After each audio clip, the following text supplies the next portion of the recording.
guy pumps. Jiro Jr.'s the guy who the Pango copy pasta was directed at. Oh, is it really? Yeah, it is.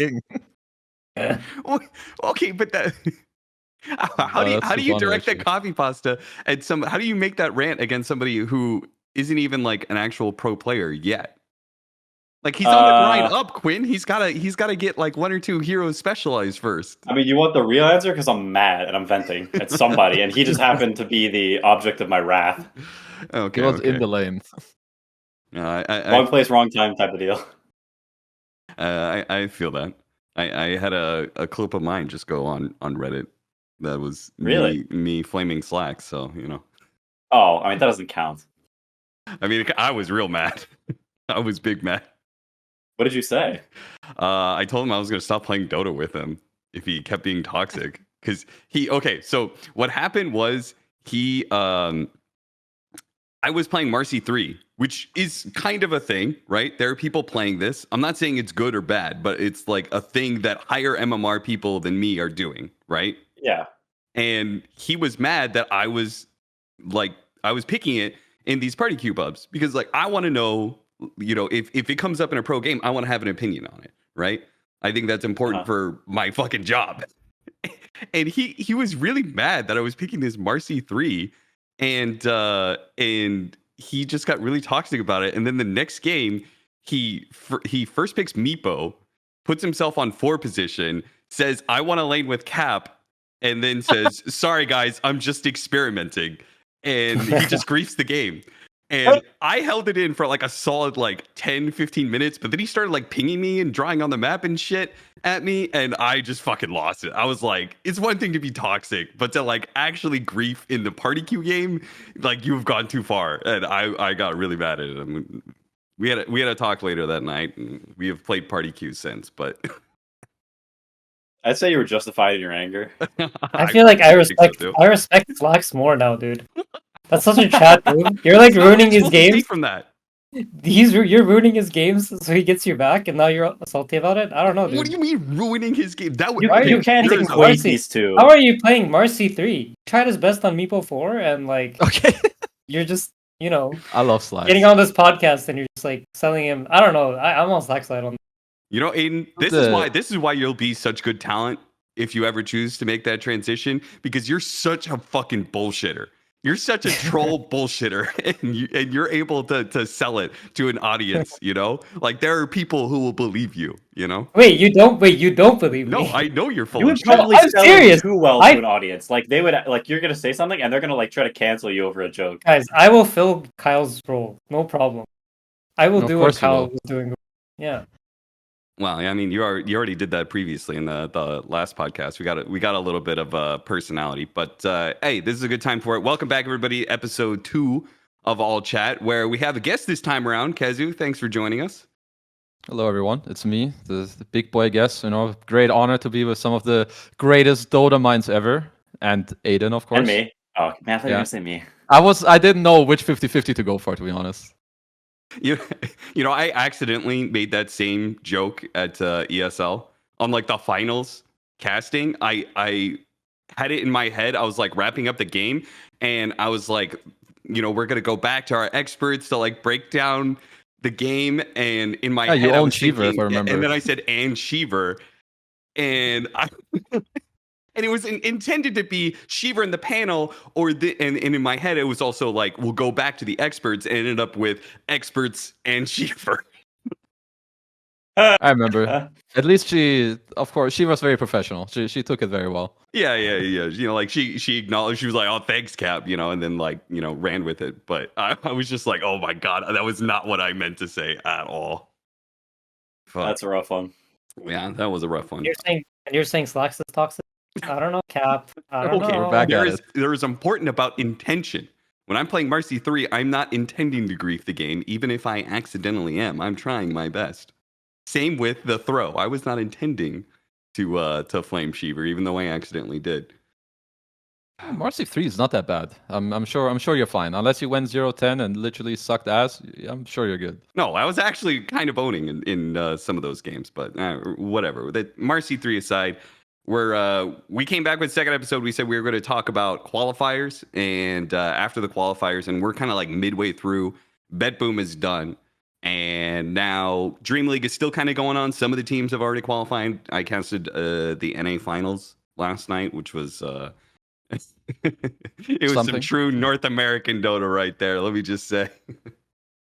Yeah, that was probably the most fun I've had watching a game. I was also so stressed that like in I don't know, maybe years. Wait, who are you stressed for? Who like did you have a team that you were backing in that situation? I mean, I'm sort of stressed for both teams because I'm friends with people on both sides, but I was sort of rooting for Shopify because Nouns won the last one, and so it's like I want to you gotta even things out.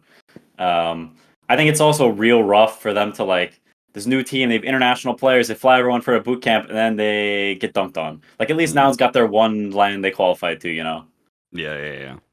The last thing you want is NA to have somebody replace Shopify Rebellion, but then it just continue to be one team going to these international lands. I would that's not fun. Yeah, I think some variety is nice. You don't want the same team always winning, unless it's me, and then you want that. But okay, dude. Such a classic Quinn comment. I mean, to be fair, when I see a team like about to reverse sweep, I was rooting for Nouns. To be fair, I did fall asleep before the 5th game started, but in my brain, in my dream, I was rooting for a Stormer for sure. Were you rooting for Azure Ray? At that point, yeah, I'm pretty sure I was. That's unreal. The last leave the one? podcast. Suck it. Dude, Wait, I don't want to see actually you every leave the grand podcast. finals. Who wasn't?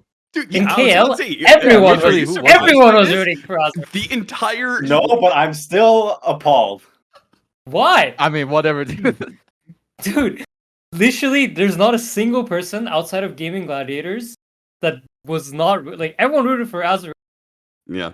The entire Especially Dota after scene they was won cheering one against game. you, Quinn. Yeah. You should know Literally. that. I mean, I know, but still. All of your But friends it wasn't were all personal. cheering for you to lose there.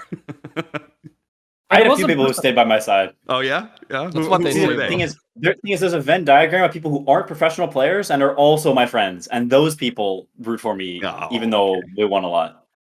But I agree. If you're in the scene, then you always root for the person who just won to lose, like always. Yeah. Yes. I mean, how much did you guys talk about that last time? Like, did you touch on this series at all? Like that finals? I don't think we did. I think So we in talked that, about it I all. just have one question, since of course I make YouTube content. Uh-huh. What about the last draft? Did you guys feel like you needed to pick Faceless Void in that game, Mr. Quinn? Yeah, I mean, they're going to pick it on 18 if we don't, so we're sort of, I mean, we sort of jammed it. Okay, that's all I needed. Was that in your content piece you're trying to confirm? How I mean, Azure not- Gig outsmarted with the Faceless Void bait pig. Yeah. Thumbnail to be with fair, me it's- mouthing, pulling my hair, white bat Quinn. I mean, you gotta say. I mean, to be fair, you even DM'd me that was a good thumbnail, so I think it's a win-win here. I mean, assume I everyone downloaded watched the- Western Europe, right? Yeah, I Who hope won so. Western Europe? I hope so. Wait, who won Western Europe? I mean, there's like 12 slots, so like everybody Like won, kind of. It's OG. like they're giving I out mean, participation OG trophies out here. I Well, think- no, yeah, we're like, talking out of about Betboom. For Betboom, that was just OG. Yeah. Out of all the teams I've no, seen I didn't play, like the European teams, I feel like OG looked the best. I mean, especially compared to before, I feel like they were kind of dog shit, I would say, even. Mm-hmm. But now they look pretty good. I think they have some good stuff going on, and they also qualified to Dreamleague. Where, I mean, sure, there you had like 10 Gillion slots, but Betboom was one team, and they're also the first one to qualify to Dreamleague. So, Yeah. there's some impressive stuff going on. The rest of the teams, though, it's a mad scramble. Yeah, Secret, as we speak, is in a fight to the death. no, Western Europe definitely doesn't look quite the same as some previous years, because Yeah. we have you guys, Liquid and Gaming Gladiators, already invited, so you're not having to go through these qualifiers. If you guys were in there, obviously, then Western Europe would be like this crazy dogfight again. But it definitely feels like there are levels to it. Western Europe having so many teams get invited, but then also some of the teams playing in the MENA qualifier as well. It just means that the competition is way down, I would say, compared to where it was impossibly high in previous years. Yeah, I mean, it's like if you took all 3 of the best teams from MENA and then also put them in Western Europe and us. Like that was the DPC last year. Yeah. Yeah. But I mean, there's something about Seb, you know, like that guy talks some shit, and he puts himself out there in certain moments, even when he hasn't had the success yet. And I don't know what it does. I don't know what if it charges him up, it galvanizes him. But they ended up stomping that qualifier. They make it through Dreamleague. They make it through the Betboom qualifier. But My friend. Confidence speaks for itself. Arrogance requires advertising. You know? Holy based. Do you remember this quote from Seb? I do remember that. Yeah. That's Yeah. true. Actually, it's his, There you go. it's his words. There you Wait, go. when did he say this? Oh wow, Quinn this is a does not. couple years I'll ago, send no? you a video later. Okay. It's called fucking Sag or something. Fucking Madge is brilliant. It sounds Whenever lovely. we used to, It sounds like a it's great. masterpiece. Dude, whenever we used to play OG, like way back, we would always put this on in the big screen at Liquid's facility, and we get really amped up, and then we'd go like play them. And I think we had like I want to say like 70% plus win rate against them, and I feel like this video always pumped us up. We'd watch this video, it's like 2.5 minutes long, and then we'd be ready to smash. Let's get in there. So on that note, how do y'all feel about the tweet?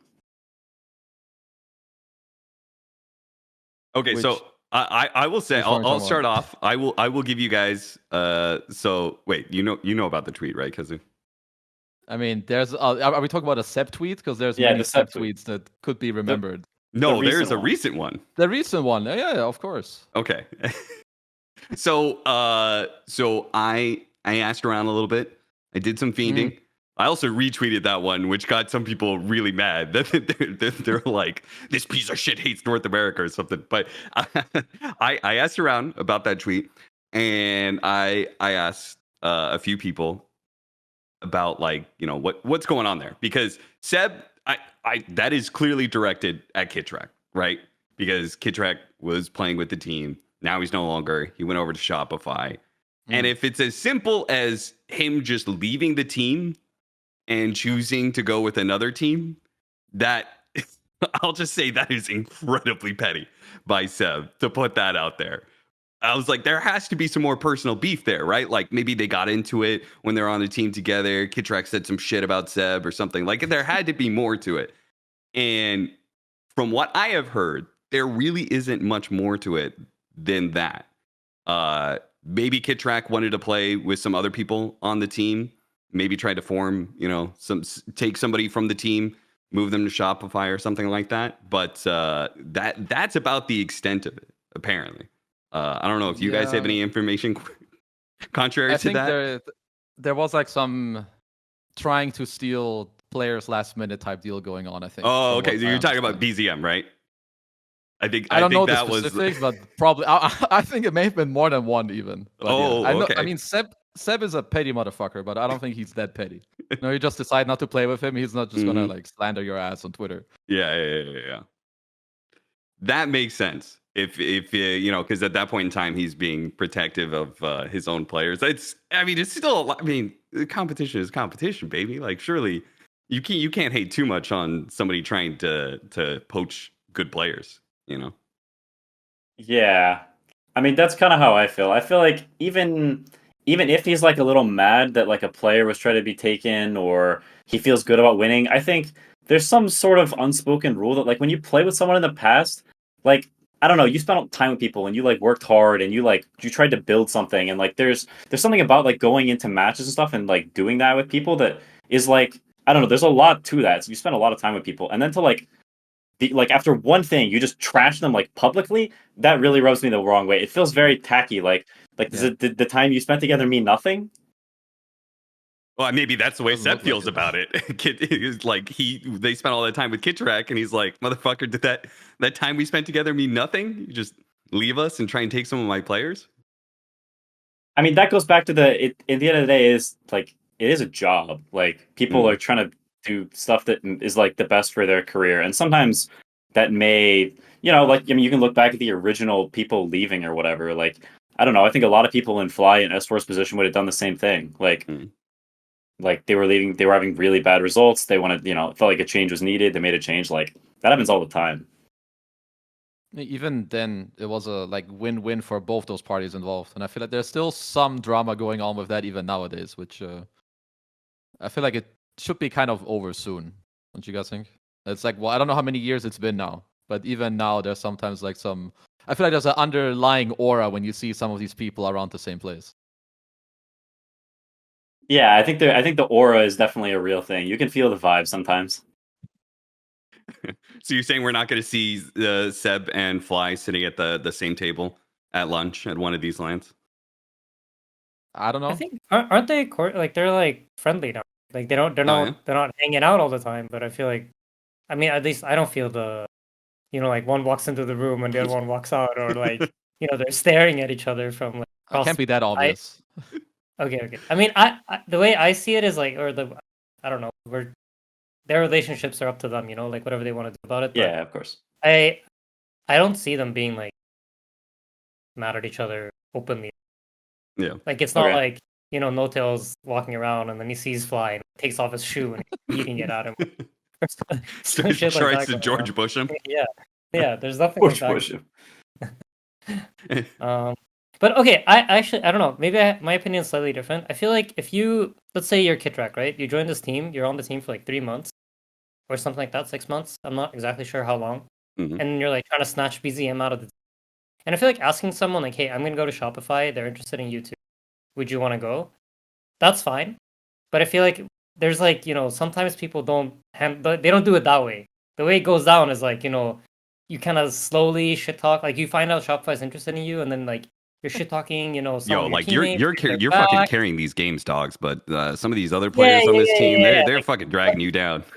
keeps like blaming you. Like you don't know actually how it goes down inside the team, and like Mhm. I feel like the people in the team know. And while I personally, I don't know about like taking it to Twitter and making it public, but like you don't really know like what's been going on behind the scenes. Yeah. And I feel like usually when I see something like this, I think like there probably was a little bit of that going on probably in the background, and someone finds out, and then they're pretty salty. That's fair. Or Seb is just it's Shopify, so Seb is salty because it's Shopify, which I Yeah. think is perfectly equally likely to be true. I do feel like kind of like you were talking about the video. I do feel like that is almost like a strategy you can employ to kind of like galvanize your guys. Like you put yourself out there.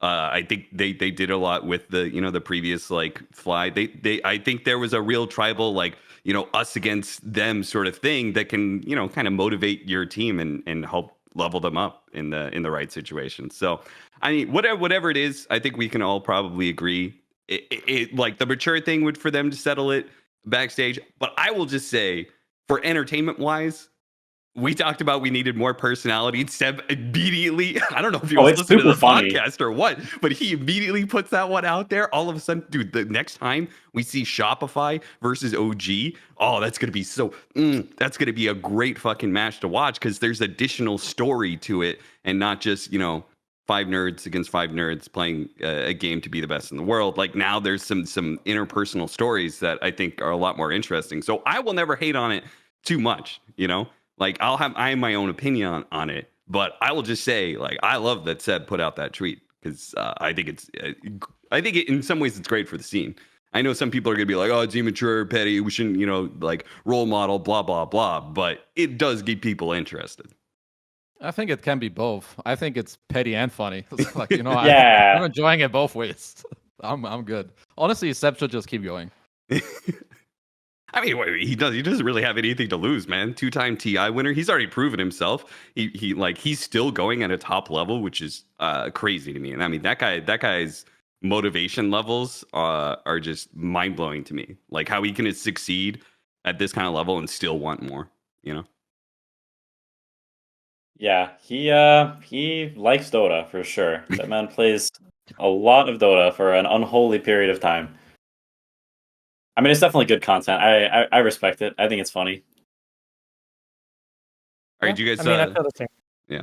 I think this was like I said last time, it's the kind of personality where I don't think anyone actively gets hurt, and it's funny. It increases the, but then there'll probably be like a part two at some point, and then you'll see there's maybe more to it or not.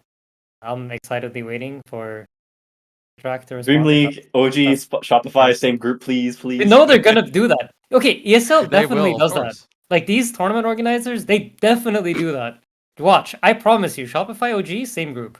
No matter how little sense it makes by seeds, they're gonna be the same group. Mainstream first day. Yeah, exactly. The opening match. or last match of the group stage. Always. Yeah. All right. What do you guys think about some of the other Western European teams? I mean, obviously, from Betboom qualifier, it looked like they were just on a different level, and they continue to do that. They've lost one game in these two qualifiers. They lost one game in the best of three against KZ team, and that's the only game that they've lost so far. But what do you guys think about some of the other teams? I mean, I know a lot of people have want to be able to talk about Secret quite a bit, just because Puppy's such an icon. What do you guys think about that team? I mean, you know what the community thinks about that team, which was initially they thought, "What the fuck is Puppy doing?" Yeah, I don't know. They sort of ebbed and flowed. In the beginning of the Betboom qualifier, they looked pretty decent. Like maybe they would, maybe they'd make it, and then they ended up getting 2-0 by Tundra and not even making the finals. Mm-hmm. Right now, they're looking a little shaky. I don't know. I think it's. I mean, I think they'll likely qualify to this because they only need to beat one of Tundra or Entity. But I don't know. It's an interesting roster. I think they've been doing okay, like for like their first tournament or whatever. Yeah. What do you think? I mean, you guys probably didn't watch too much Southeast Asia. What do you guys think of Corden? What I team was he on personally- before? I feel like I saw him on some team. He was on Bleed at Bali Major. Yeah. Yeah, no opinion. I mean, I don't know much about him apart from that. What he's like very high rank, but apart like the games that I saw, they didn't seem, I think, too inspiring. But when you're also a new player and like it's probably like a very different dynamic for him to be in like a European team compared to like a SEA team. Like maybe I don't know. He needs some more time to like feel comfortable because I think especially when you play mid or any role you play, if you don't feel comfortable or you feel like other people are kind of playing your game, I feel like you kind of lose the flow pretty fast. So I would say maybe they just need some more time because for now their games don't look too hot in my opinion. Quinn, mid laner check. I honestly don't know. I haven't really Okay. watched his lanes like very much, and Bali Major was a long time ago. Fair enough. What about the Tundra? Because that's the other team. They actually 2-0'd Secret again. This time in the Betboom qualifier. Their next matchup is against Entity, so they haven't qualified yet, but they've got two chances basically to do so. They look pretty good. I mean, they dropped down immediately in Dreamleague, and then they made it all the way to the finals, which is I was a little bit surprised. But Topson still looks in pretty good form. Mind Control looks great. I think 9 class looks quite good on that team. Yeah, have you guys been scrimming any of these teams, Quinn, Aiden? I have not played Country yet. Any scrims? I know Liquid scrims haven't started yet, right? So We scrum all the time, dude. You have no idea. right, yeah, yeah. Sorry, I somehow got We're wrong scrimming information first. from your coach. Yeah. My coach is lying, dude. He wants to keep it secret. Okay. We have Scarlet a Vacancy. scrim alliance. China. We scrummed Entity, but nobody else in Western Europe yet. Mm. I mean, to be perfectly Okay. honest, I'm surprised you guys are screaming already, Quinn, just because, I mean, you guys don't have an official for another, month, right?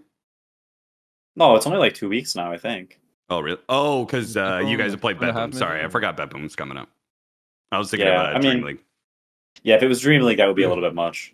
Yeah. But I think, I mean, it's a different balance for every team. But for us, I think we're used to, what gave us success last year is we put a buttload of time into stuff, and we just hung out a lot and talked a lot about the game and stuff like that.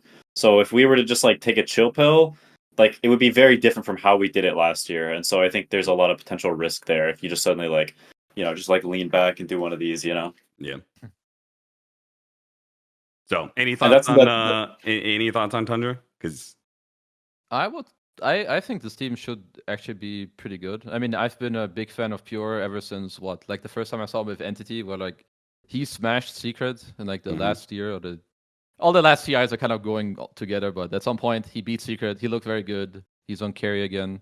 I mean, Topson's obviously very good, but I feel like he's to me, he's a bit of a 50-50 mid player. I think maybe Aiden or Quinn can talk a bit more. I think he's a very special player, but sometimes some of his picks are what he wants to do. I mean, I respect it. It's his style, and I think sometimes it has really high payoff, and sometimes I think it just doesn't hit at all. They had a Rubik not mid game earlier, and I was just like, "There's no way this works. Not in this meta. Not against these heroes." Yeah. He had no good spell steals. Mage Slayer's an item. Eternal Shroud's an item. I was just like, "There's no way, right?" And he did not look good. Yeah. I mean, I like playing with Topson. At least when I have him on my team, I just feel like he's the kind of guy you pull and he'll do a lot of work on his own. So I feel like, I don't know, I like having him on my team. I don't really care what hero he is. I feel like he kind of looks to do the same thing regardless of what he plays. And I think he plays like to pressure a lot, which is like really good. And I think the tricky thing with him is try to enable him, try to make his best Dota. Because I think if you don't do that, then I'm not sure. Maybe then it's a bit more. No, I think honestly haven't Topson's- watched Tundra games too much, but that's Yeah. kind of like always been my feeling. It's like one of the best when. Yeah, I mean, I think it's like you just need a very specific team around this guy. I think that's why OG had so Yeah. much success, is because they were like that team was like full of enablers. Like Seb and Notel are both like, "What do you want to play?" Yeah, they're And giga then enablers. and they just like they would just make it work. I mean, JRX too. It's sort of the whole team was like circled around on tops and like making their stuff work. And I think him as a player just like needs a team like that. Like he needs to be able to play his weird stuff because he's not going to play like if Pango's a first pick hero, he's not going to play it. He's going to play first pick, Zeus and buy 4 mantas. Like, and it's gonna look okay some games, but like that's just what he's going to do. But I think it could work like with this team. I think MC is kind of the offlaner who is. I think like he can do whatever. He's sacrificial. He'll help you out. I think if their supports can play around him, Pure can use the space. I think this team can cook. Are you saying he needs to be an enabler, play like Seb? Play like Seb, yeah. Yeah. God damn. Why does it always come back to this, man? I was wondering if like that meme was better for him now that Seb is in a different role, so he can't be compared as easily. But he's also laning against him all the time. Yeah. When he plays against OG, Seb is in his face all the time, hitting him. I feel like isn't likes the Giga that. funny if Topson says it? He's like, "Yo, MC, I need you to play like Sub." Dude, maybe that's the story. Maybe we get another behind the scenes documentary from Valve for this next TI. Tundra wins it. Topson tells Mind Control. He sits him down. He's like, "Bro, you gotta play like Seb." And they win game 5 with Mind Control playing like Seb, and he gets that monkey off his back. That would be Goddamn. sweet redemption. Yeah, unfortunately, that relies upon there being a true site, which I don't think will be the case. So Rip. Yeah, rip to that one. The you guys, any other qualifiers you guys watch that you found interesting that you want to talk about? I mean, I didn't really watch enough of like the qualifiers as a whole. I kind of just watched the game and like some stuff I was curious about. Okay. I don't want to get into what that was. Yeah, 'cause, you don't want to share my- with the my- class my here. enemy- You don't want to my share with enemy Quinn. is- Teasing. my enemy is here, so I'll plug my ears. Yeah, that's okay. Earmuffs, Quinn. Earmuffs. I think the only maybe like small thing I saw is that Spirit were very close to like losing their games. They had like some mega creep comeback. I don't know if it was against Navi. They actually looked pretty good. But I don't know, I feel like Spirit like same old, same old. Like what I see from this team is that I feel like they're the best team at clutching out wins that maybe other teams wouldn't. Like I think they're very good at that. It's maybe some Yatoro special, I'm not sure. I feel like this guy talks a lot in any pub that I play with him. Like he will tell his team exactly what to do. Pretty sure Quinn played with him yesterday. He was also non-stop yapping. It's mainly a good thing. Yeah, he talks a lot. He talks a lot. A lot. The most of like probably any player I've played with in a while. Yeah. And it's not bad, it's just a lot. And then so another team that qualified for Dreamleague is that Clemsani team, which you guys were talking about at the very start there, which So this is just like a kind of like a pub stack of like all really high rated. I don't know these players. I only recognize Sweden Strong, to be honest. Yeah, so a couple of them are top 100, and then a couple of them are like between like the 100 to 300 range. Hmm. Yeah, I don't know these players. I only know them from pubs. That's it. That's my only knowledge. Yeah, I don't know their team history and stuff like that. Um, I mean, I think they're all probably fine. I mean, the fact they beat Navi is a little surprising. I think if you look at MMR, Navi is probably a decent amount higher. So, they clearly have some decent synergy there because they beat a team that, like, on paper is probably higher skill than them. All right, then we had Meta, which isn't done for Dreamleague, but was pretty interesting for Betboom. I got roped into watching OG Tundra when I should have been watching Falcons Quest because that series actually went the distance. Falcons did manage to clutch it after being down 2-1. They came back and 3-2'd it.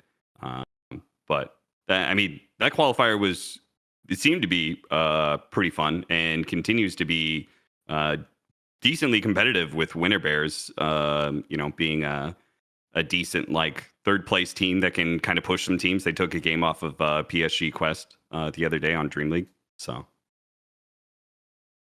yeah, I mean, I think the region's honestly pretty fun. I also think like any team with Amar is just kind of a fun team to watch. And the way all the drafts go when this guy's in the game is so funny. Every single game against this guy, since he's been in the scene, is first he's banned 4 of his heroes, and then he picks the 5th one, first pick. Like every game forever, it's always like that. It's so funny, actually. The drafts with him in it are actually hysterical. I mean, it's kind of a Chad.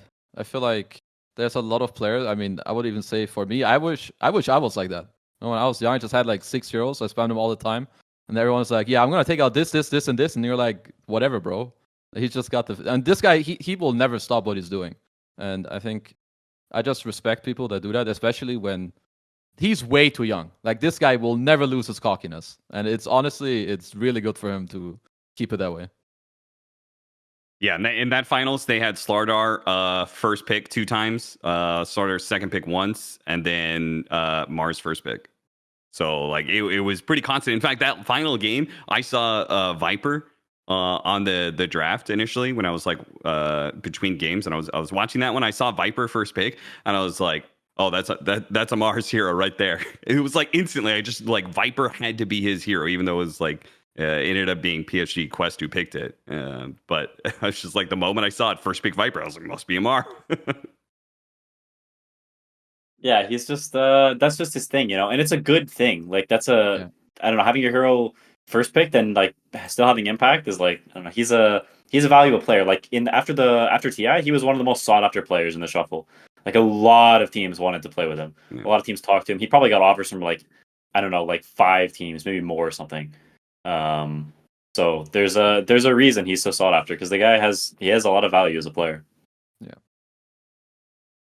Anybody watch China or Sea Games? For Betboom, they were combined together, which means that Southeast Asia only has one representative at Betboom because they got shut out by Azure Ray in the qualifier. A little bit different for Dreamleague as they're separate regions, but that hasn't been determined yet. It looks like today's going to be the final day, so we could talk about it next episode. But anybody watch any China or Sea Games? Only saw a few Azure Ray games. They looked pretty clean, Faith Beyond being back, but I don't have really much more of an opinion. I feel like they look kind of like good, like very open. I feel like that's kind of been happening to the Chinese teams and Chinese region. I feel like they used to be a bit more maybe strict and not as open-minded. I feel like that's kind of shifted. I actually feel like the region's going to be very strong in this year. Yeah, but Extreme still hasn't played yet. Everyone's kind of waiting to see the return of Ame, the GOAT. The king. I mean, I was kind of excited for Faith Beyond too. I feel like he's also that kind of player that I really wanted to see how he plays. Yeah, I mean, I'm equally excited for Azure, to be honest.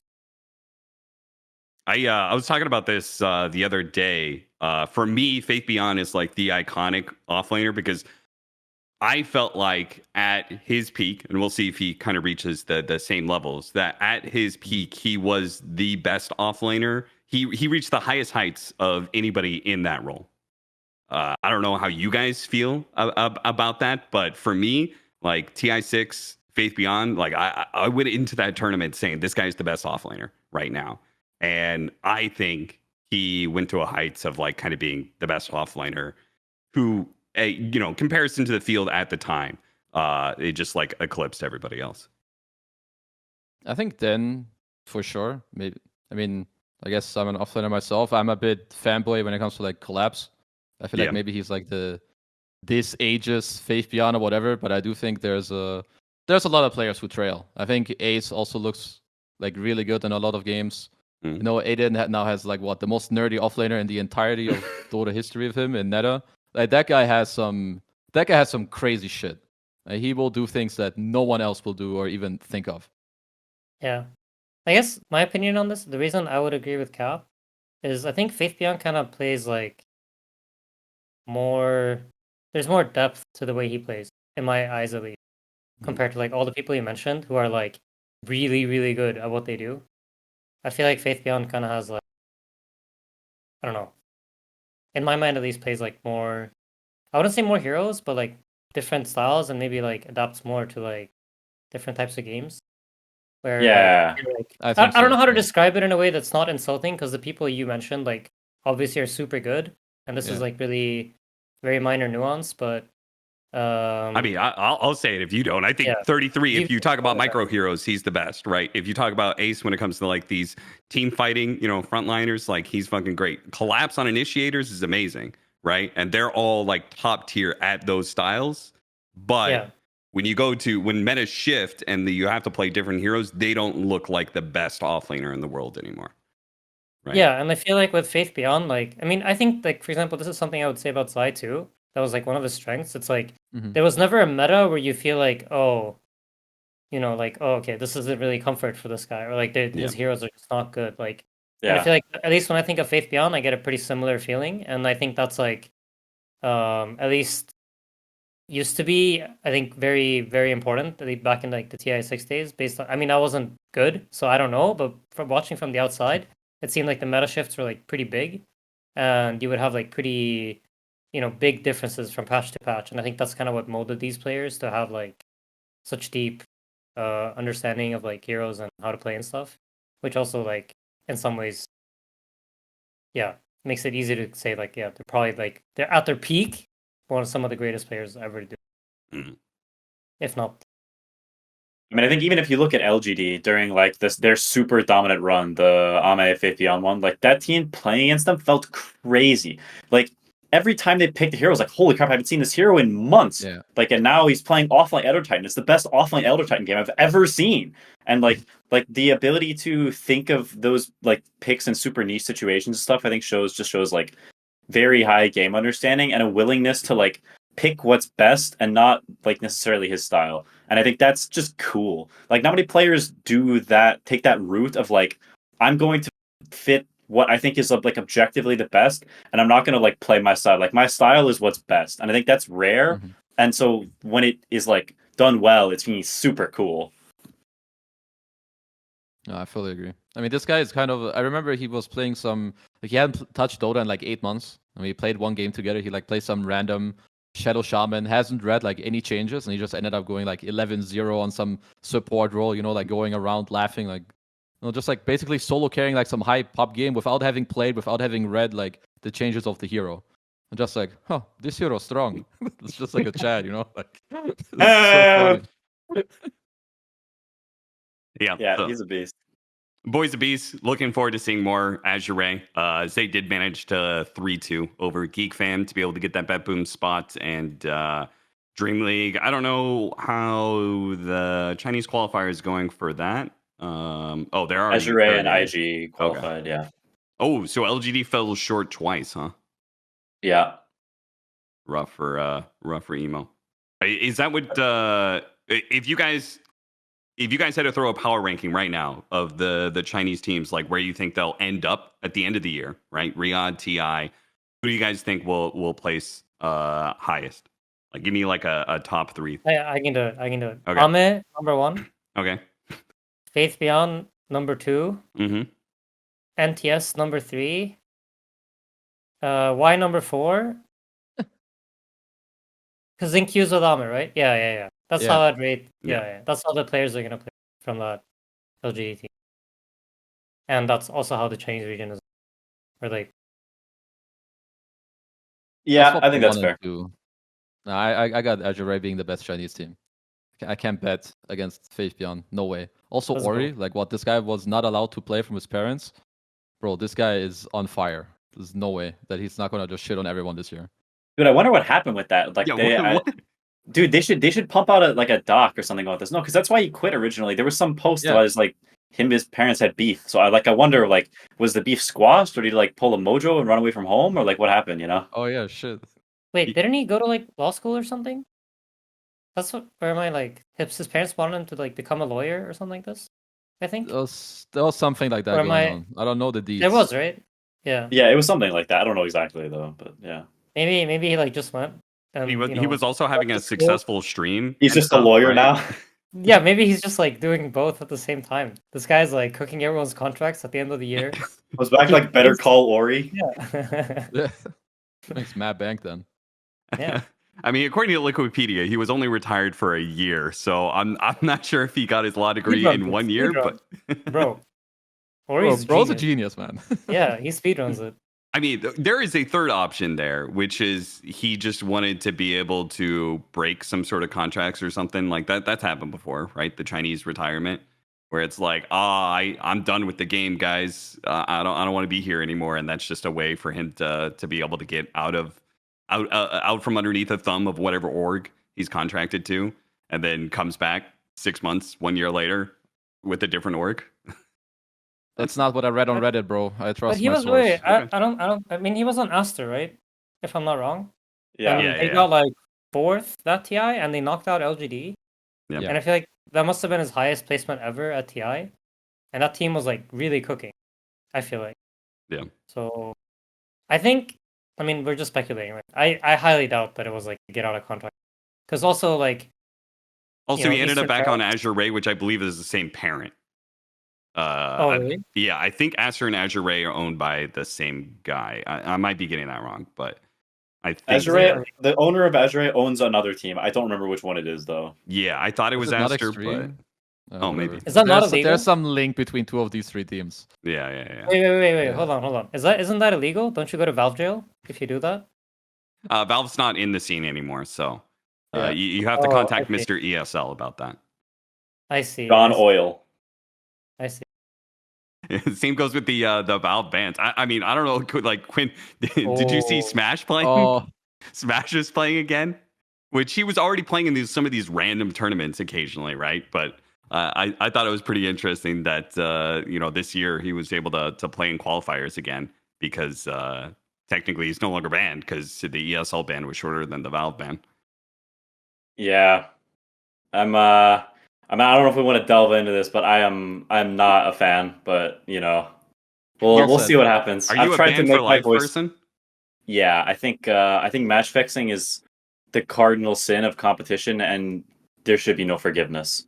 I think like all of competition is based around everyone on the team trying to win. You're all pushing towards this. Like it's a group effort. You're trying to win. Everyone like outside is watching because they feel like both sides really care and they want to win. That's the whole point of the thing.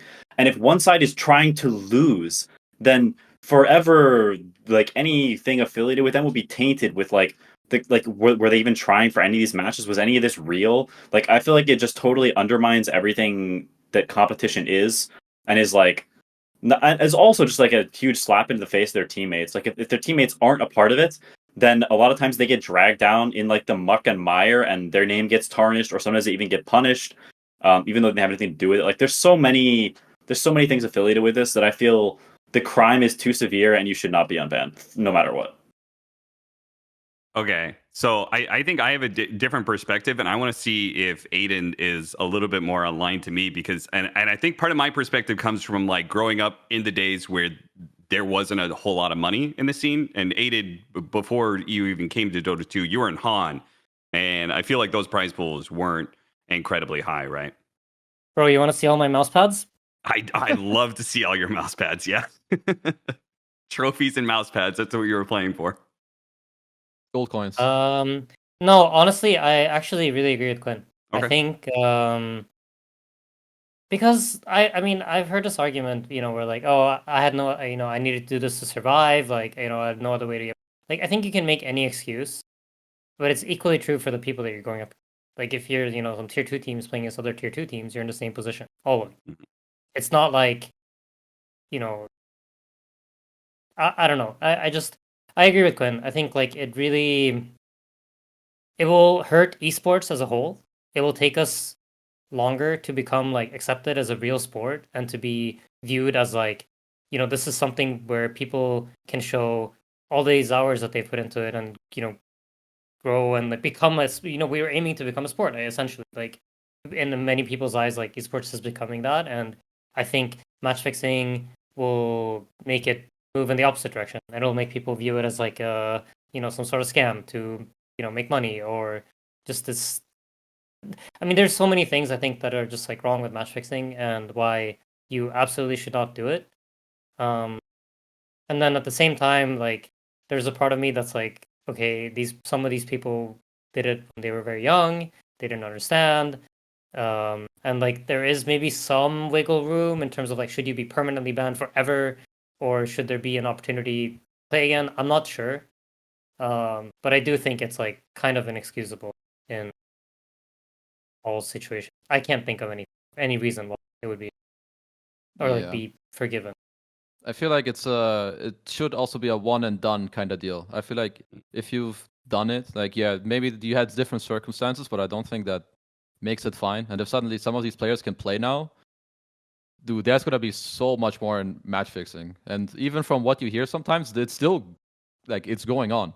You can't prove all of it, obviously. But I'm also just thinking, like, imagine like you're on a team with someone that match, and like let's say like I'm on my team is like we're getting like top 6s at events, and then my carry player or my 4 or whatever is like known for match fixing, and I'm playing against gaming gladiators who won every event. Like, how do I know that he's like actually trying? Yeah. Do you know? It's There's like, no way. do you know what I mean? Like, how do I know if he's Yeah. like betting on the game No, without it's me knowing? it's GG. You can't Like, touch. how do I as a teammate trust him as well? I don't know. It's don't match fix, guys. It's Or if I'm playing against this guy, like how do I know that my win was real? Was it just like was he just trying to lose? Like was this even like were we even competing? Was this just a show match? Like there's it throws so much doubt into everything.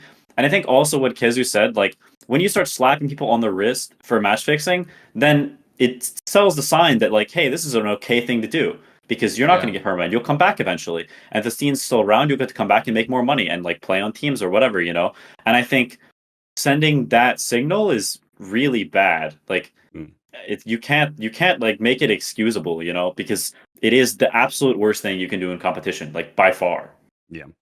No, I think I actually do agree with you guys for the most part. I think the only thing where maybe I differ is that I think it was acceptable to have 10-year bans at the time, right? When the scene was still growing and stuff like that, because it was pretty much the death of your career in the first place. And anybody who bounces back from a 10-year gap, I think is fine. But that was when the scene was forming. Now, obviously, anybody like there's millions of dollars at play. It's much more formalized. It's much more understood. There's a lot more like education about esports and sports and like the nature of these sort of things. And now I think 100% people should be banned for life. But I think at the time, 10-year ban was acceptable. And I don't mind people like Smash coming back or there's some CS:GO examples, right? There was the iBuyPower scandal, and some of those people actually ended up becoming very big personalities, and they have the chance to be able to come back and play again.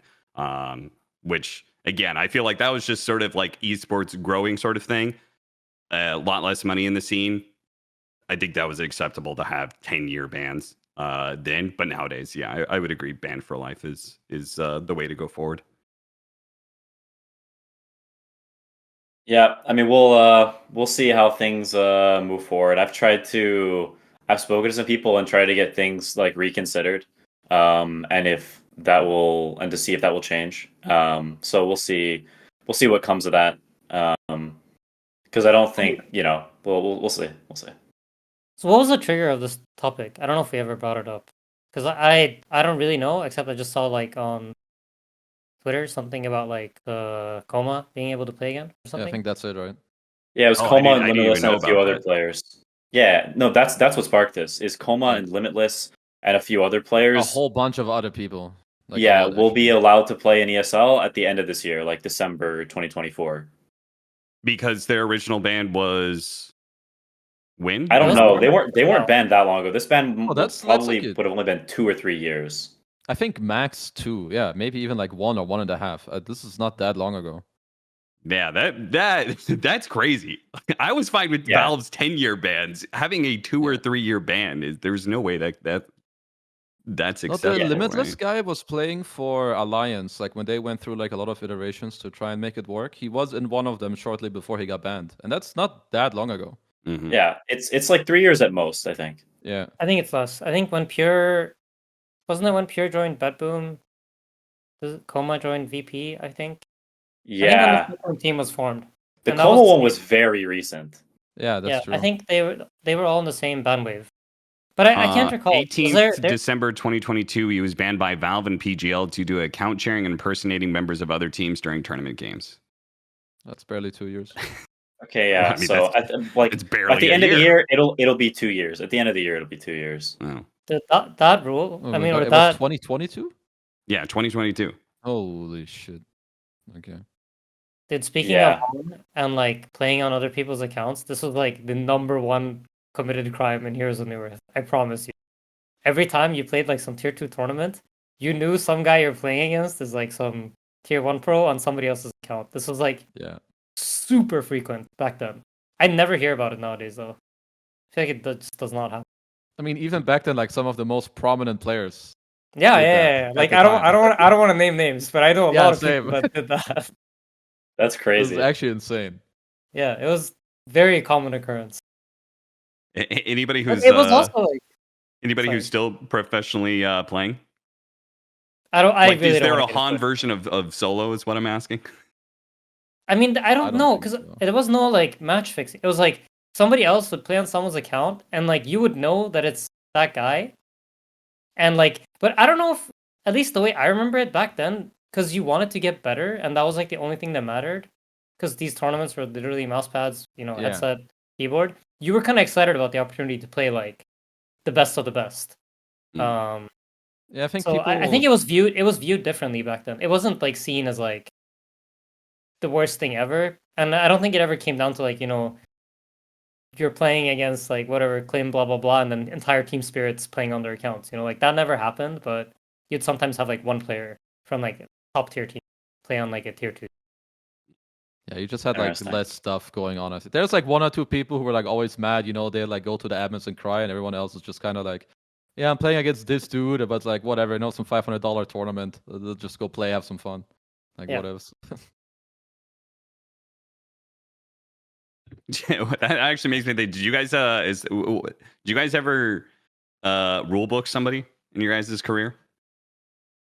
I don't know Yep. if I did. We definitely We did in Han maybe, but in Dota we definitely did did in not. Han. No, Yeah, what I don't think happened, in Han Aiden? or Dota. In Han, I don't know. I think you back then, but this stuff was different, dude. If you like lost the match, there was a conversation with the admin afterwards. Always, always, Mhm. always. Like they had 3 sheepsticks, dude. I swear, like they had 3 sheepsticks. He just sold it before the game. Like Wait, that wasn't allowed? No. Oh, wait. Are you okay? So back in the day, you could only have like 2 Yules Yeah. with 1 sheepstick. It was like Wait, a what? tournament. 1 rule. hex. Yeah, there were limits to how many items you could buy. There was And, these were rules that carried over from Dota 1 days. There wasn't the structure to be able to stop these things, and felt like 5 Necronomicons was broken, or multiple Yules and stuff like that was broken. So there was tournament rules limiting how many you could actually buy in these Yeah, games, and that's that carried over into Han crazy. culture as well. Yeah. And like stuff like people showing up late, you would try to get a walkover. Like you would refuse to start the lobby because they were like 30 seconds late, and you just sit there and be like, they were late. And then the admin's like, well, you guys can kind of figure it out between each other, and you're like, no, make a decision. They were late. They broke the rules. Like definitely like being 15 and playing video games professionally or whatever you want to call Yeah. that. Yeah, there was you did what like you wanted to win. It was very important to win, and you took whatever measures you could. Like Oh, I see, think I, Peter I was fucking hated that. I hated really. the adminning over time. I always hated that one because like for I see. me, it was probably difference of levels of play here. But like for me, I was Yeah, in like the more like semi-pro amateur level, right? So it's like nobody here is doing this full time. Like everybody yeah, has like jobs and stuff like that. So I always hated. But the funny part about it, like I remember that culture, and the funny thing is, it was a vicious cycle because then people would be spiteful, right? Like yeah. you get admin one time for time, then you remember that and you're gonna admin them back. A single player, like no matter who it was on that team, like a single player was there, like you would admin them back the next time that you could, right? But I feel like it was also like super like it was personal. You know, like I would Mm. never do it to Fnatic because I liked or like no tail on them because I liked them. You know, I would never like they could be like 45 minutes late. I'd be like, thank you, don't worry about it, guys. Just So thank happy you to for have you playing guys me. here. Thank you guys for playing us. You know, like whereas like I'm playing Peter, like back Yeah, then, or Kyle. Come dude, on, like Kyle? if he's like 3 seconds, yeah, Kyle back then 3 seconds yeah, late, like you know, I'm like I'm like clicking on my timer and I'm staring at it, like I'm so ready for it. But the old days are super degenerate, like super degenerate. I don't know if I talked Mm. about this last time, but like, so there was a thing where you would play like US West. I don't know if this is super boring, but I think it's fun to talk about. So No, it's good. you would play Oh, like okay. you play like a US West team as an EU team, and then you were supposed to play like US East. That was like the common agree, like whatever. But most of the US West teams would have like 3 US West players and then 2 East players, and then their ping would be like the 2 East players would just stomp because like Mhm. internet connections weren't what they are today, and you just like it would be terrible. So then what people would do is they would put on like their downloads while they're doing the ping check. So like EU I players would ping remember like the shit actually. 250. Yeah, they would ping like 250 to US East, and then when the game starts, it'd be like at 110, and like it was so funny. And then sometimes like you'd play like US East, EU, US East, or something like this. I can't recall, but it was like super degenerate back in the day, and the stuff was like I don't know. Like thinking back, it's really funny. If it happened like nowadays, it wouldn't be at all. But like, yeah, That's because like the amazing. stakes weren't that There was high. way I too feel much like bullshitting going on. there was so much bullshitting going on. So much bullshitting going on. Ping was the origin of one of the big team names, which was Stay Green, right? Like the whole thing was like Stay Green was keeping your ping green, and I think it was a reference because they had Yeah, I don't know about that one. I it don't was know. Jaw You're capping. You're capping. You're capping. who was in Hawaii. I mean, there's Oh, I'm No, I saying no. the was in that Stay, PC team. stay version of Green that, was with KHEZU, dude. huh? I was in that team. That was Stay not Green the was with origin of KHEZU. that name. Okay, but That's not the what reason. was the origin of it? I mean, good old Kyle having a good time at nights, like what can I say? Okay, that's what I Stay meant. It green, was the bros. PC. Like that was what he Those would. aren't even similar.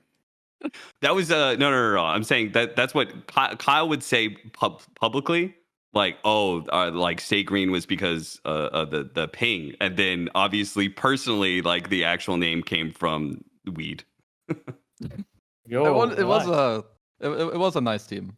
There was Yeah. also a follow up team after when I didn't play with Kyle anymore, Hmm. which Team what was the fucking name? TMSR. SBTY. Oh no, right. TMSR. Yeah, so like people labeled it as too much sugar or something like that, but in reality, it was like people who were like mad at Kyle, like too much swindle rage. I don't remember all the specifics, but we're all like 12 or 15. Like, it's a whole bunch of real garbage, like going in a circle. But it was pretty funny. Dude, Kyle was infamous back then. I actually casted with Kyle a little bit in Han. I was actually the first person that I think I ever did a co-cast with because he used to be all solo back in the day. So yeah, Kyle was when we talk about we need more personality in the scene, dude. That guy brought But uh-huh. I will Yeah. say that kind of personality, like not I love Kyle, but like that type of personality that we had back then, I'm very happy that we like the whole, like rule booking over 2 minutes being late Yes. or like the stuff. I'm so glad it's gone, and I'm so glad that people have grown up, and that like that stuff isn't around anymore. Because I think there was a lot of like very degenerate stuff going around that is like funny to look back at now and be like, I'm so happy we grew out of it. But it's like still fun to tell the stories of like points getting turned on for every I mean, even TI3 is pretty crazy with the whole fountain hooking and like how is that balanced and like trying to get this like trying to get them DQ'd and stuff or like this whole all these shenanigans. The fact that all that was also recorded is like Yeah, so funny. hysterical. Yeah, that was an iconic moment. I always think back to that and wonder how much of Loda's motivation about that was the fact that he didn't want to play Navi, and how much of it was just like his, competitive spirit and like, disagreeing with something that he felt was like broken and being bug abused. Because I mean, nowadays Valve would DQ you if you did the fountain hook, right? Because they would say you should have come to us with that bug, and if we didn't improve it, you guys shouldn't be making a whole strategy around this concept, this game, this bugged component. Yeah, if you didn't tell them beforehand. Yeah. You wouldn't get away with that. Did you I guys? think, I mean, Sorry, go ahead. if you want an answer to the Loda thing, I think Mhm. based on what I know about him, it was probably genuine competitive. Yeah, that makes sense. Yeah, I think mean, I he would does think the care same. a lot about. Yeah, He's a very passionate person about competition. So yeah. yeah. The did you guys know that you can still kind of fountain hook? Yeah, it's kind of wacky though. What did I miss? What's the How do you do it? interaction? So it's not with Pudge Hook at all, but it is with Muerta's Ags. If The you party shot, whatever. Shit it yes, the is. parting shot. Party if, shot. if you I like parting calling it shot, party shot. if you parting shot your ally Batrider, and he uses his ghost to lasso somebody, and the timer runs out, he will, and he also and his body has to be recalled. Sorry, I forgot that part. You also have to have Coddle. You have to recall his body while his spirit goes and lassos somebody, and then it ends. His spirit will whip back to his body, which is in the fountain where it got recalled, and it will drag the lassoed person back. Sounds like style points to me. One of you should try that. I'm sure it's very good strats. Yeah. I mean, it It's was like like dude, that it was like the Shadow Demon Furion thing. Yeah, That's dude. Oh yeah, that was funny. Come on. That's hilarious, dude. If someone did that in official, it would have been so sick. I think you can't do it. It doesn't actually work. If everybody just runs out of the fountain and like, it doesn't work. I mean, you Otherwise can also it'd be just not move, and it also doesn't work. Wait, what do you mean? Like if you still have the not moving invulnerability. Oh yeah, I guess yeah. Did you guys you have just that know it's happen in any coming. of your Don't games? move. No. No. No, I didn't. just saw the Reddit clip. Yeah. I know we genuinely did talk about it though. We were trying to figure out like which hero do you want as your mid hero, and we were saying like SD should be the mid because then he starts the game level 2 with like 5 kills.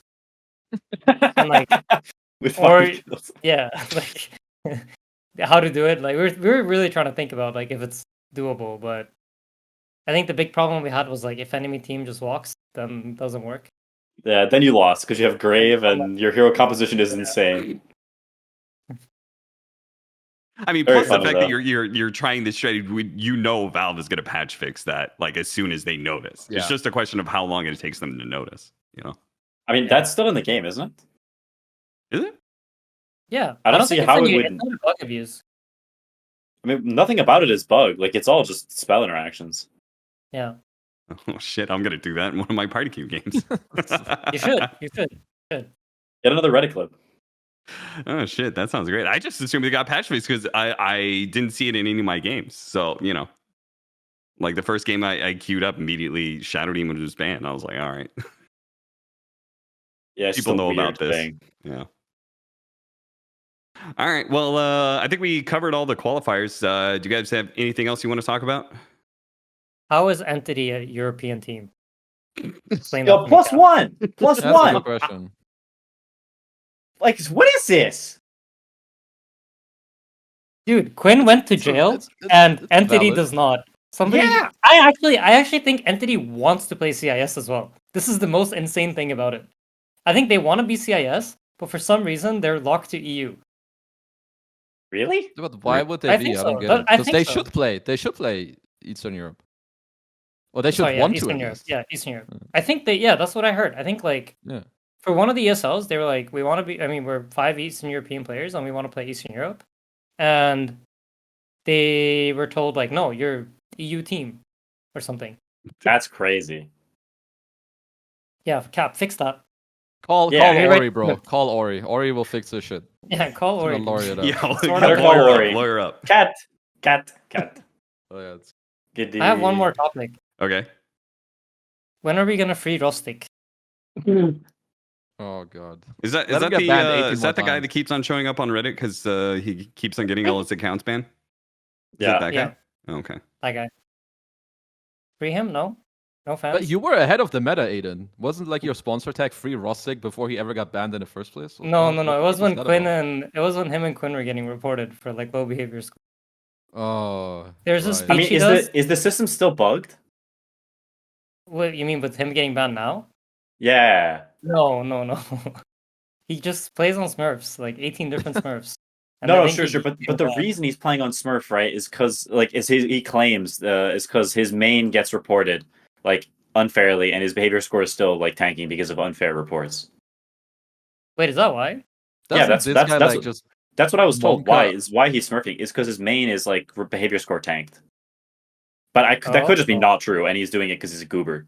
I mean, I don't fully know, but I feel like this guy giga Smurfs like on stream, like over the Yeah. past couple of years. Yeah, I for feel, sure. I feel like he plays for content, and I like Yeah, that. like, I think he's- it's really funny to watch his stream. Yeah, Like, he is. I mean, I'm not gonna the say SF clip is like the goated clip of all time. If you haven't Yeah, it even is. seen it, go Google Shadowfiend Roastic. It's the funniest Oh, Dota clip no. you'll ever see. Have you not seen it, Cap? No, Oh, I he haven't has, because dude. I Are you tend to serious? Oh my avoid God. like You with have the to with show this it. Rostic stuff. I ignore all of it. Somebody asked me about him, and I was like, I don't know anything about him, and I wish I knew less than I already Okay. know. No, this That's clip's the like one 3 clip years you need to old. know. Dude, this is so funny. He Okay, literally. I'm okay, watching it right now. I have to tell you about it. He gets up on his chair and he casts Shadowfiend ult in real life, and his chair like topples over and he like hits his head into the wall, and then like. Oh my god! Dude, you have He to jumps see it. up on his It's so chair. I'm funny. seeing Too. it. It's He's perfect. waiting for It's the like- it's pause. He like duels someone, he clicks his ult, and then he pauses the game. And like It's times actually everything. unreal content. Yeah. All right, that is pretty good. That's pretty good. That's pretty And good. you need to see his video on when he gets like reported spammed and the system was bugged, and he's The like free Quinn, telling- free Rustic free is also Quinn, free very good. Rustic, and he holds up a chair in front of his face like he's in prison. Yeah, it looks It's like jail. The back of the jail. It's so goated. Dude, He's this one actually I such have an not entertainer. heard. Holy Dude, shit! it's so I funny. don't know this He's meme. so funny. Dude, I was watching this one last night. Dude, this clip's also goated. Okay, I need that one. Okay, so you guys also free Freemason then? Okay, I don't know if I actually believe he should be freed by the rules of Valve, but Uh huh. I think he's really funny, and I want him to be able to make content. Maybe he just has to play unranked. That's okay, but like, please let my boy play Dota somehow. His Roastic? content is too good. Yeah. Roastic is very funny. Yeah. All right, so what do you guys think about the behavior score thing? Because What it about seems it? to be very restrictive. A lot of people are just losing a bunch of behavior score, but especially if they are a streamer. And I think the biggest complaint is that people are. It takes an exceptionally long time to get it back. Do you I guys have personally any opinion think, on this? Okay. I personally think that if you drop below 9k, you're an animal. But once you do drop below, I think it should be easier to get it back over time. Mm. That's how I think, because that's generally the complaint I do here. But I have never in my life dropped below like 9k, and I have flamed at some various points. I'm human. I've called people names, but dropping below 9k, Quinn, is that anything it's happened to you before? I mean, since the reset, I've been like I'm 11.9 right now. Since the reset, which is why like when people like Gork or whoever is like talking about like their behavior score is being tanked unfairly, like I've been streaming and I'm also me, and my behavior score Also is me. and my behavior score has not dipped. Dude, if Reddit could determine your behavior score, And it if would Reddit be could low. determine my behavior score, I'd be like beheaded. But like, You'd be banned, yeah. I mean- so yeah, I don't know. Like the system doesn't.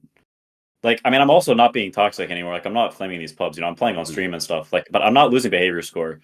So to Yeah. me, it's like it feels like maybe like I also think you should lose behavior score faster than you gain it. Like Yeah. maybe the Yes. ratio should be tweaked, but you should definitely lose it faster than you gain it. Like you shouldn't be able to like be nice for like one behavior score and suddenly you skyrocket 2k points. Like there's too much variance. especially with the Uh, number of games that some of these some people play. It's like if it happens because of the number of games you play, they're just like, oh, I'm just gonna mute myself, and then they just rocket through like 20 games in a day, and like they get it unmuted right away.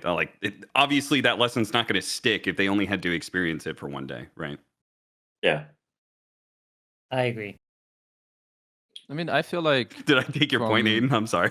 Pretty much. That was like I Okay. play way less than before, and I feel that people don't actually realize how toxic or how passive aggressive that they're being. And I think this kind of happens with Gork, or has happened, where he's like, "Oh, I'm being normal." But honestly, I I'm think not if you look flaming closer, that much. yeah, like there's like when you're spamming items or spamming someone's death timer, like there's honestly a lot of ways in Dota that you can be really fucking annoying to your teammates.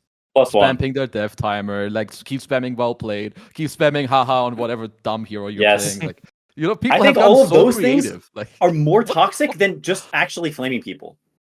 Yeah. Like that stuff, I mean, maybe not more toxic, but more annoying for sure. That crap is so annoying. It's why I mute everyone. It's because I can't take the ha ha ha well played, ping ping ping. Yeah, like, I just can't play. It's fucking bullshit. have you noticed people get creative though? They like start writing on the minimap. That happens to me. I'll have it. Also, there was a bug recently. I don't know. Maybe Valve watches it and they can fix it. But people who were muted could like console command to type in alt chat. Yes. So you I could like thought they work could around just your like mute. alt chat. Wait, they needed a console command for that? You type say space and then your message. Valve knows about it. They're gonna fix it. I thought that was so funny. I had one teammate, like in one of my pubs, he just kept typing everything in alt chat. And I'm like, is this guy like dumb? Does he not realize he's like alt chatting? I had no idea. Like that means he's like muted. This guy's like so toxic that he's been muted. He would type like misses in alt chat. He's like, this guy. Amar's muted. He does this thing, so he's about to get real muted when they fix this. Holy shit, that's hilarious. Oh man! And then they like draw on the minimap, and like it's the most toxic players of Dota. They honestly like impress me. Like to what ends they will go to remain toxic is unreal. I won't. I feel like at some point, just like like I don't know, like when I'm streaming, I'll just sit there and I'll be like molding a bit, but I just don't press my microphone button, and it's fine.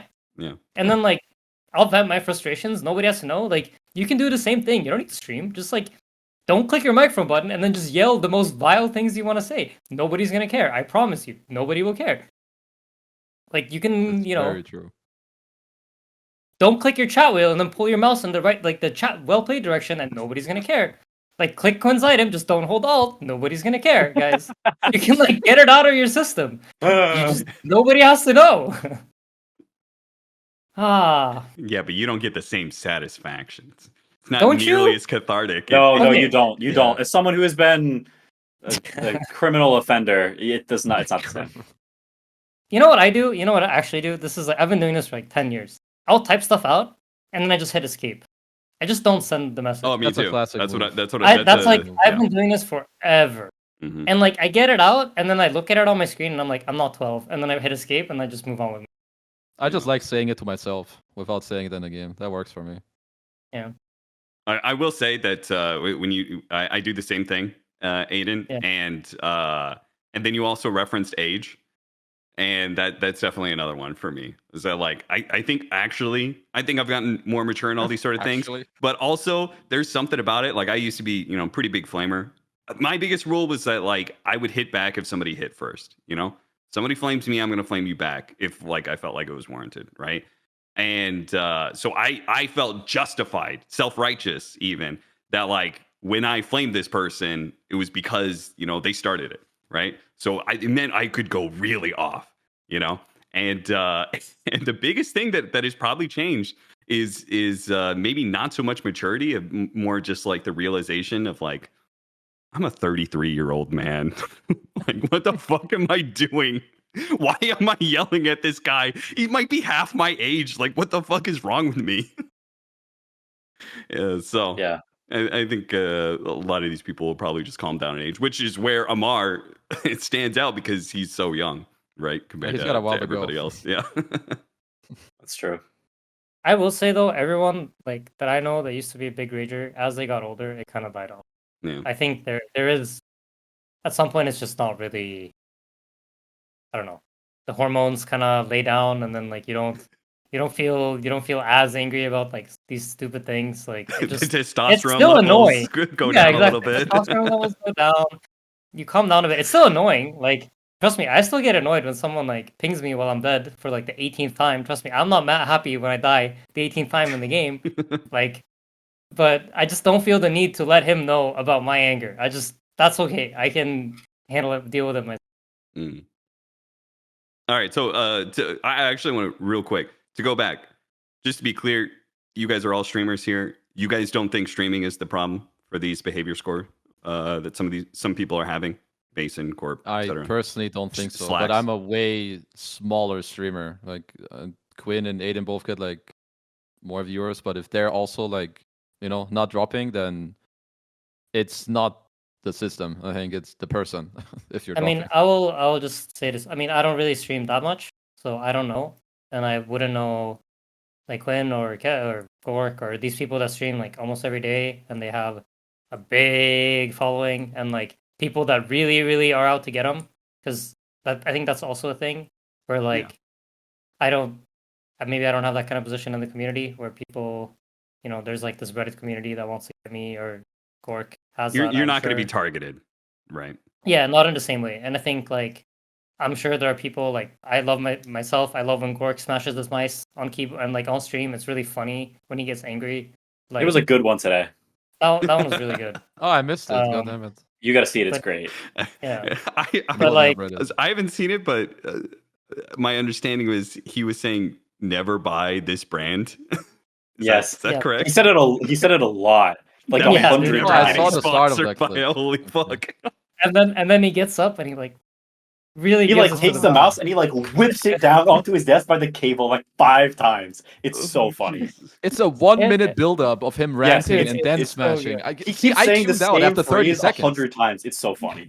Dude, it's like the bench Never, press all over ever, again. ever, Never, ever buy ever. Seal Series. Never ever. Okay, this is pretty funny. It's really good. No, and I mean, like, I feel like I can't. These, honestly, I think they have it worse. Like, it's if Gork tells me he gets his behavior score tanked, like, I'm sure some of it is him just being toxic. Like KHEZU said, like, you just play 50 hours of Dota every day, like, Yeah. you're gonna go insane and you're gonna be somewhat toxic. It's just how it is. Not that that's acceptable, but like, he probably is somewhat toxic more than he realizes. But I also can easily see how the system is flawed for like maybe 5 people in our community, and I don't think it's many more people than. Yeah. I mean, as someone who's like for a little bit there was targeted by it, I think a lot of it, what it is people are more likely to report you if you're being toxic. A lot of people just get away with it and they're toxic, and it's Yeah. like, and these people just don't think of it. But if you're Gork and you're being toxic, they're like, screw you, you're a big streamer, and they report you and they go like look at your chat and they see how mad you are and they like try to piss you off to get a reaction. Like there's way more like that happens, and it happens in like a decent amount, I think. And the reason their behavior score is low isn't totally because of that. It's also because they are probably being toxic, but they're being reported more than most other people. So it feels a little bit unfair. That's true. Yeah. Okay. But it's also like kind of their fault. Like it was my fault. For a lot of the reason was my fault that I was losing behavior score. Not all of it, but a lot of it. All right. So I think that's very immature of you to take responsibility. Yeah, well played, Ken. Gang. all right, we are running up in an hour and a half. This has gone late, but I did promise that we would get some viewer questions. We ended up doing some side things, so I'm just going to do one viewer question today, which is going to be from Hans SM. What do you guys dislike from a TO in terms of catering or worst experience from food-related issues at a tournament? So I'm going to broaden that to just like, what's the biggest like gripe you have with tournaments when it comes to hospitality? What do you got, Cap? You start. Okay. I feel like we always start.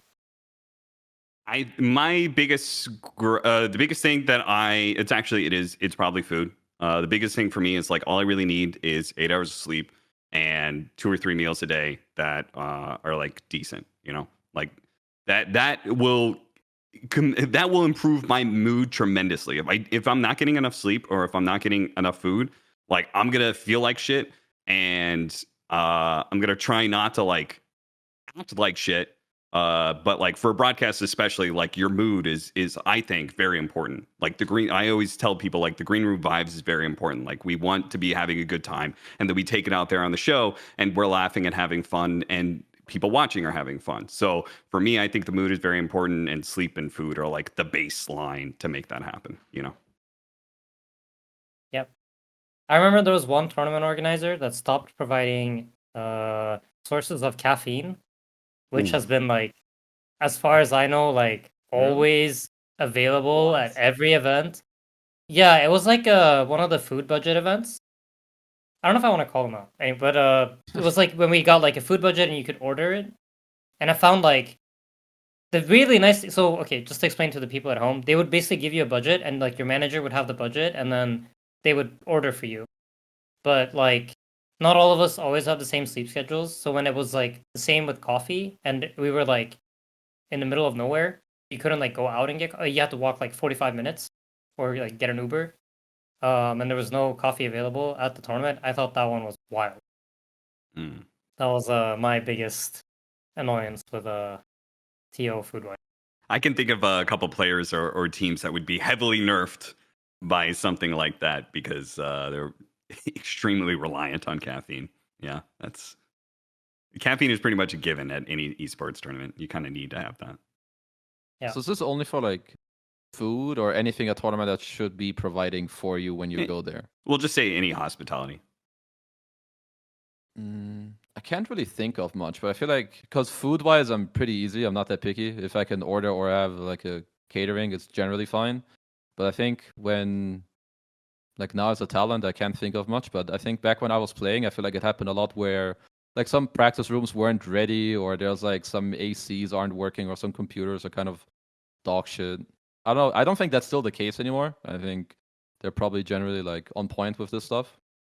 But other than that, I don't really have anything to complain about. I think the PC stuff still happens sometimes. I mean, the AC thing is hard because a lot of hotels, I mean, every hotel just isn't built to have 7 people in a room with 6 computers, like for like 24 hours. Like that's not built for that, right? So a lot of like the Singapore TI was unreal. Like it was actually, I mean, Aiden can attest to this. It was like unbelievably hot. Like you were like passing out. Like it was like people are like, people are unironically taking their shirts off to like play scrims because no one can like take it. It's so hot. And so sometimes you have stuff like that, but that's not really on the TO. And there's the food thing. This doesn't happen anymore, really. But in the past, there were issues where like they wouldn't have like halal food. Like if it wasn't ordered, like it was catered stuff, like there wouldn't be halal stuff, or there wouldn't be vegan options. Like that's the vegan stuff still sometimes. There've been events like where I play with Celery where the vegan options are like really bad, and so he like kind of just can't eat really. So sometimes there's stuff like that where they don't consider like dietary restrictions quite enough, but it's not so much of a problem these days. Yeah, I think that is definitely up and with talent as well as like vegetarian options just not being there. That's something that's like really important, right? Because that should be the basis. People should be able to sleep. People should be able to eat. Yeah. Like, and if they can't, if they're not getting food, like you like that's the whole purpose of hospitality is making sure people can stay alive. You know, so making sure they have water, making sure they have food. Quick side note on that with Aiden, you were talking about the caffeine, one of those food budgets. I remember thinking about one of the budgets. We had a TO where we were allowed to order room service for a specific period of time. It was basically the catering wasn't there yet. And somebody ordered a ginger beer. And the tournament organizer got furious because they were like, don't fucking order alcohol.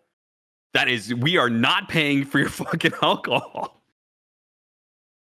And it was just a ginger beer, which if anybody knows, that is a non-alcoholic beverage. I mean, we don't really have it outside the US, so I don't understand why the confusion. Yeah. That's funny. All right. Yeah. KHEZU, thanks for joining us this week. I hope you had a good time.